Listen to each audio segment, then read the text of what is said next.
कैसे बालक ध्रुव बना तारा? ध्रुव तारे की कहानी। ध्रुव तारा स्टोरी।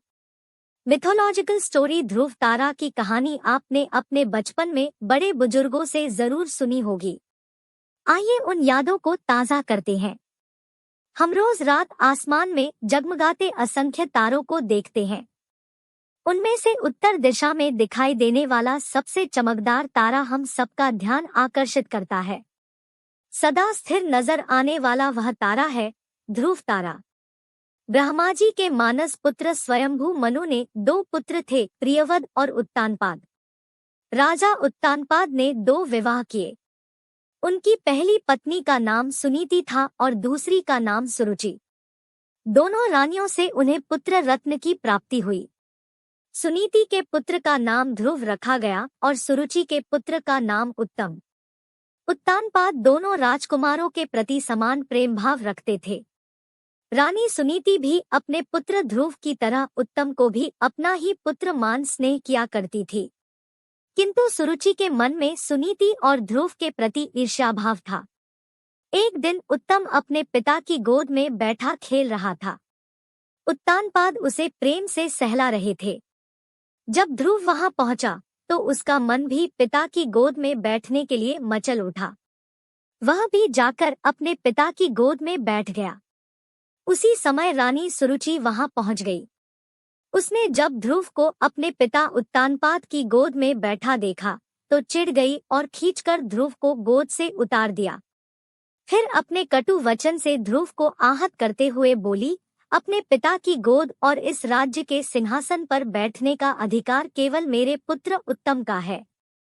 सुरुचि के कटु वचन सुनकर ध्रुव का बालमन दुखी हो गया। वह दौड़कर अपनी माता सुनीति के पास गया और रोते हुए सारी बात बता दी। सुनीति उसे समझाते हुए बोली, पुत्र दुखी मत हो, ना ही उस मनुष्य के अमंगल की कामना करो जिसने तुम्हें अपमानित किया है।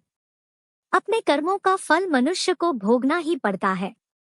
तुम अपना दुख दूर करने के लिए भगवान विष्णु की आराधना करो। उनकी कृपा से ही तुम्हारे पितामह को मोक्ष की प्राप्ति हुई थी। वे दुख ठहरता है, अब वे ही तुम्हारा दुख दूर करेंगे। माता की बात से बालक ध्रुव के कोमल मन में भगवान विष्णु के प्रति भक्ति भाव जागृत हो गया। तत्काल गृह त्याग कर वह वन की ओर प्रस्थान कर गया।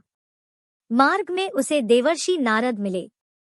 उन्होंने ध्रुव को भगवान विष्णु की आराधना की विधि से अवगत करवाया। उसके उपरांत ध्रुव ने यमुना में स्नान किया और अन्नजल त्याग कर पैर के अंगूठे के बल खड़ा होकर भगवान विष्णु की आराधना में लीन हो गया। समय व्यतीत होने के साथ उसके तप के तेज में वृद्धि होने लगी, जो तीनों लोक में पहुंच गई। उसके अंगूठे के भार से पृथ्वी दबने लगी। उसका कठोर तप देख भगवान विष्णु को उसके समक्ष प्रकट होना ही पड़ा। ध्रुव को दर्शन देकर भगवान विष्णु ने पूछा, वत्स, तुम्हारी आराधना से मैं अत्यंत प्रसन्न हूँ। बोलो, क्या वरदान चाहते हो? बालक ध्रुव कहने लगा, भगवन, मुझे माता सुरुचि ने अपमानित कर पिता की गोद से उतार दिया था। उनका कहना था कि मैं अपने पिता की गोद का अधिकारी नहीं हूँ। माता सुरुचि की इस बात ने मेरे अंतर्मन को आहत कर दिया था और मैं भागा भागा माता सुनीति के पास अपनी व्यथा सुनाने गया तो उन्होंने मुझे आपकी शरण में आने का परामर्श दिया। मैंने आपकी आराधना आपकी स्नेह प्राप्ति के लिए की है प्रभुवर। आप जगत के तारणहार हैं। आपकी दृष्टि में सृष्टि के समस्त प्राणी समान है। पिता के गोद से उतारे जाने के बाद मैंने प्रण लिया था कि अब मैं केवल आपकी ही गोद में बैठूंगा। कृपा मुझे अपनी गोद में वह स्थान दे दीजिए जहां से मुझे कोई उतार न सके। भाव विभोर होकर बालक ध्रुव बोला। ध्रुव की अभिलाषा जानकर भगवान विष्णु बोले, वत्स, तुम्हारा निःस्वार्थ भक्ति भाव देख मैं तुम्हें अपनी गोद में स्थान देता हूँ। यह ब्रह्मांड मेरा अंश है और आकाश मेरी गोद। तुम मेरी गोद आकाश में ध्रुव तारे के रूप में स्थापित होगे।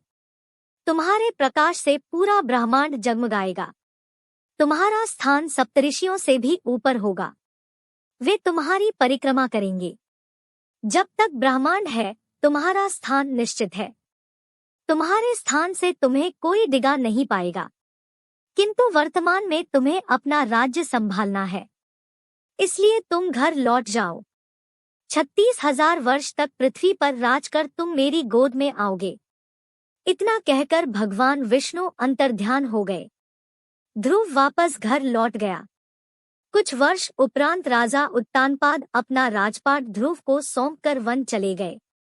भगवान विष्णु के वरदान अनुसार पृथ्वी पर 36,000 वर्ष तक धर्मपूर्वक राज करने के उपरांत ध्रुव आकाश में ध्रुव तारा बनकर सदा के लिए अमर हो गया। फ्रेंड्स, आपको ध्रुव तारा स्टोरी कैसी लगी? आप अपने कमेंट्स के द्वारा हमें अवश्य बताएं। ये ध्रुव तारा की कहानी पसंद आने पर लाइक और शेयर करें। ऐसी ही रिलीजियस स्टोरी इन हिंदी, पौराणिक कथा और धार्मिक कथा सुनने के लिए हमें सब्सक्राइब कर लें।